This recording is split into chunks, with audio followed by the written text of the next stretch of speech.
Maayong buntag! So, asa kitag energy karong buntaga no? Nabag-o patang mata, pero fresh nagigay ko lang taon.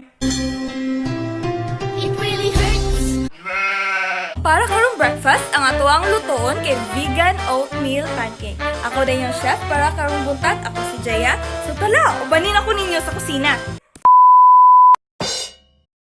Now let's talk about the ingredients and its nutrient content that she used in making the vegan pancake. First ingredient she used is the soy milk. Now it's a good source of potassium and can be fortified with vitamins A, B12, and D, as well as calcium.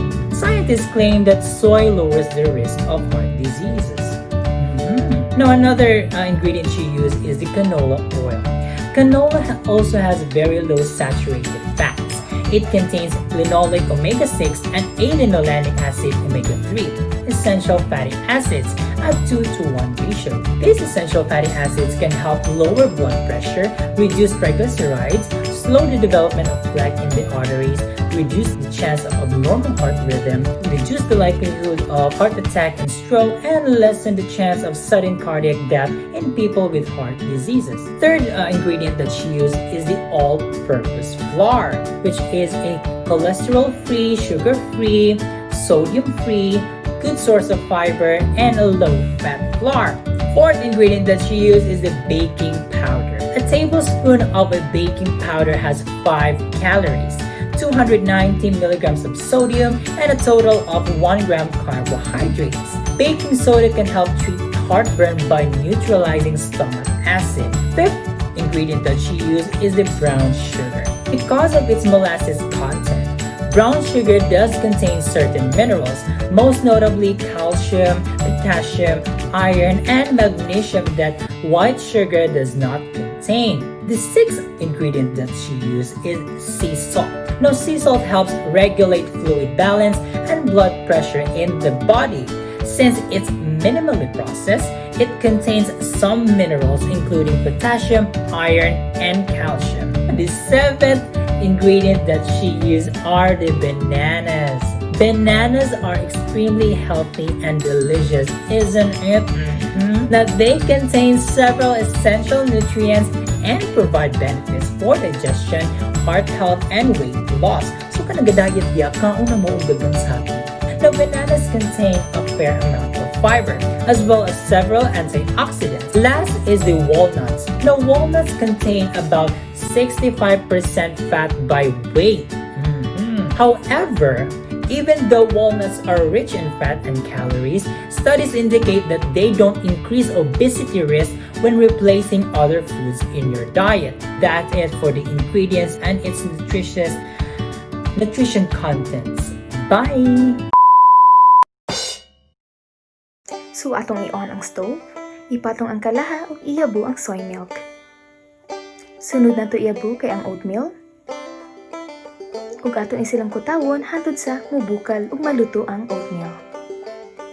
Hulat lang ta, kutawon pa nato. Ug maluto ng oatmeal ibahin sa laing sudlanan ug atong i-mix ang oil. Aton isilang i-mix ang duha para ma-incorporate. Okay? Next, maghuwag laing sudlanan, iabo ang flour. Sunod iabo ang brown sugar, ang salt, ang baking powder, ug i-mix nato ni sila hangtod sa ma-mix jud sila. Okay? Okay, very good. Okay, kwaon na din nato ang oil and oatmeal mixture ug ato na silang iabo sa dry ingredients para makahimo ta sa atong butter sa pancake. Okay, i-mix na nato ni siya. Okay, butangan nato gamay ng soy milk para mo creamy ang texture. Okay? Okay, very good. Okay, perfect. I-on nato ang stove, ipatong ang kalaha ug iluto na nato ang pancake. Pumahon na tog circle ang pancake para pancake. Okay? Tabo na nato para mas dali maluto. Atong kuhit-kuhito kung naluto na ba ang lubot sa pancake ug naluto na ato nang ibali para maluto ang pancake. Okay, next maghiwa tag mga saging para himuon naton decoration sa kilid. Kauban ang mga nuts. And voila! This is your vegan oatmeal pancake.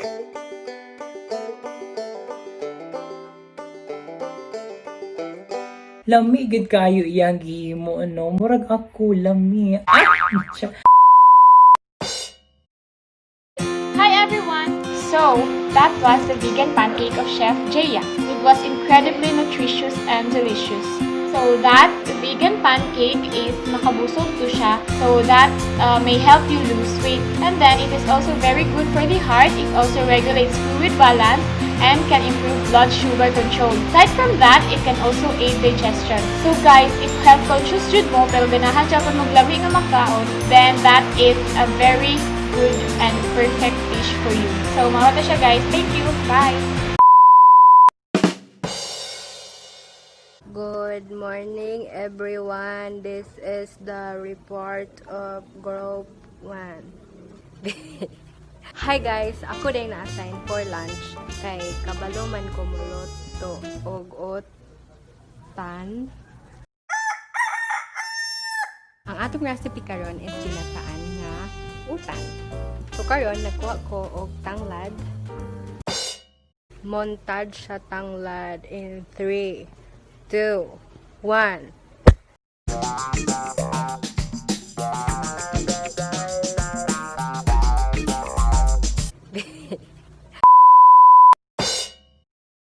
So ginataang gulay calls for all of these ingredients, which brings about the benefits that you will get. Ginger is high in gingerol, which is a substance with a powerful and anti-inflammatory and antioxidant properties. Lemongrass also has several antioxidants that help fight disease-causing free radicals in your body, and moringa also has antioxidants that boost your immune system. It also has calcium, protein, iron, and amino acids. Tomato is high in vitamin C, vitamin A, which supports immunity, vision, and skin health, vitamin K, which is good for your bones, and potassium, a key nutrient for your heart function, muscle contractions, and maintaining a healthy blood pressure and fluid balance. Squash is very high in vitamin C, A, and B. There are amounts of calcium, iron, as well as beta-carotene and lutein. It is low carb, low calorie, a good source of beta-carotene, fiberful, and cholesterol-free. Coconut milk, which comprises the whole ginataang gulay, is high in calories and saturated fat. It's full of important nutrients like manganese and copper. Moderate amounts of coconut milk in your diet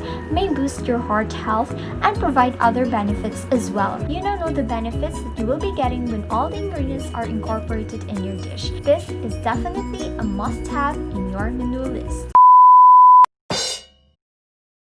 Una, butaron na to ang sibuyas pero ayaw hilak-hak, di ba ni pareha sa iya nga maayo ra sa una. Ikaduha, ayaw pagluya-luya para nata enerhiya, maghiwa og luya.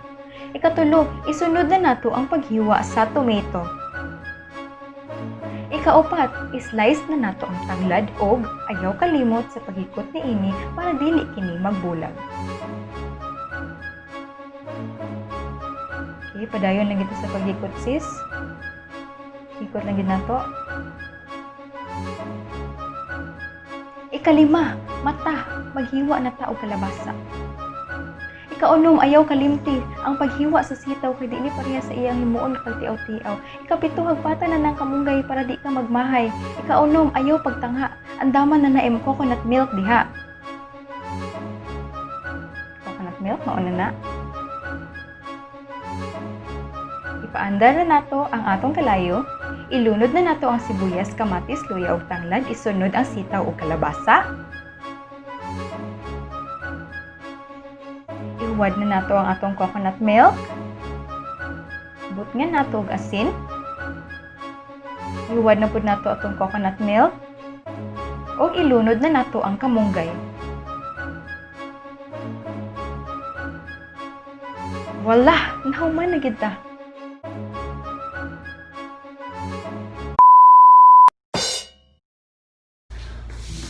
Ay, Diyos ko, ambot na lang. Ay, kakapoy na. Hindi namin na-adlaw.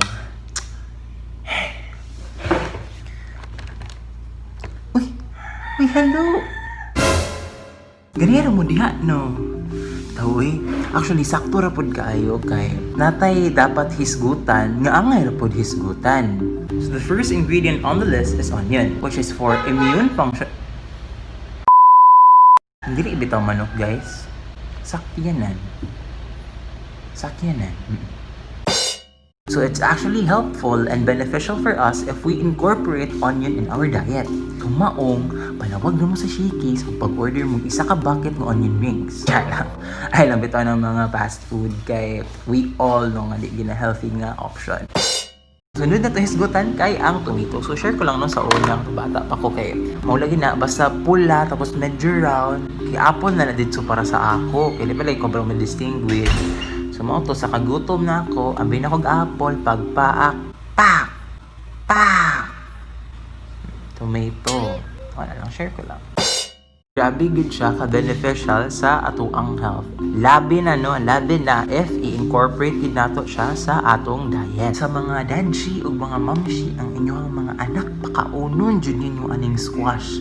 Kay grabe, daghan po kayo nig benefits. At the same time, daghan po kayo putahe nga pwede ni mo maluto. Diba? So according po sa akong research, no, men need 4 cups of veggies and women need 5 cups of veggies to be incorporated in their diet. So ang malunggay or moringa, it helps lower your blood pressure. So ayun sa mga hypertensive, sa mga taas nga BP, galaw-galaw naman dyan, kaon mo og daghang moringa. So maong dapat yun, no? Eat your veggies. So more to guys. Bye! Uy, naka-on naman din eh. So, hi guys! Si Paula din eh. So, pasensyain na lang akong kahagard na kay magluto na ta. Para karon na adlaw, ako ang na-assign na magluto for dinner. So, ang atong lutuan for dinner kay bola-bola vegetarian edition char. Actually, daghan kayo maggamit nga ingredients. Sure ko na nadandara sa inyong balay para makahimo mo ani nga recipe. Then sayo rin siya guys. Nag-prepare na ako sa mga recados na to for the day. So mag-continue na ako prepare, then magluto na din ta. So, if you want to know how to cook and prepare our dinner for today, please keep on watching. Bye! So the following are our ingredients for the veggie bola bola. Onions are great sources of vitamin C, vitamin B6, potassium, and folate, while garlic is rich in vitamin C, vitamin B6, thiamine, potassium, calcium, phosphorus, manganese, and copper. Hey girl, wag mong ipadaplin, onions and garlic ay kainan! Next ingredients are mushrooms. It is also high in protein content, excellent source of fiber, vitamins, and minerals with lots of health benefits. So next, we have the white beans. Beans in general are fiber-rich nutrient powerhouses and also a great source of protein. So our next ingredient is green peas. Green peas is loaded with vitamins A, B1, B6, C, and lots of vitamin K. Also, it is rich in fiber, low fat, and contains no cholesterol. Plus, good for the heart to siya, girl. Kay it contains heart-healthy minerals such as calcium, magnesium, and potassium. Wow, nutrient-dense good kayo siya. Mukha na ta green peas. And lastly, we have our seasoning. Soy sauce is high in sodium content, and sa 1 tablespoon of soy sauce, makakuha tag 1 gram of carbohydrate and 1 gram of protein. Hala, 1 gram naman na itong makuha, uy. Mag-add tagdaghan, aron daghan makuha nga carbohydrates and protein. Girl, is up. Girl, remember, ang soy sauce high in sodium content ni siya. It's bad for our heart. And, gusto di ka, para kayo mo bula-bula. Gusto ka na, mukhaang kana. So, mong ginagmari gito tayong ibutan. Igara makadagan sa kalaming. Dukduka jud girl, dukduka jud, tas i-chop din ang garlic. Pag humana, i-chop na lang po din ang ahos, partner, na sila. Sana all! Sa gulay o mushrooms, green peas, dayon garlic, dayon onion, pagkahuman, soy sauce, nimray girl, salt, pepper, dayon pinakalasan, cumin. Dayon, i-mix na dayon. And after that, bola-bolahin mo like what you did to me. Char! And then fry it until brown and crispy.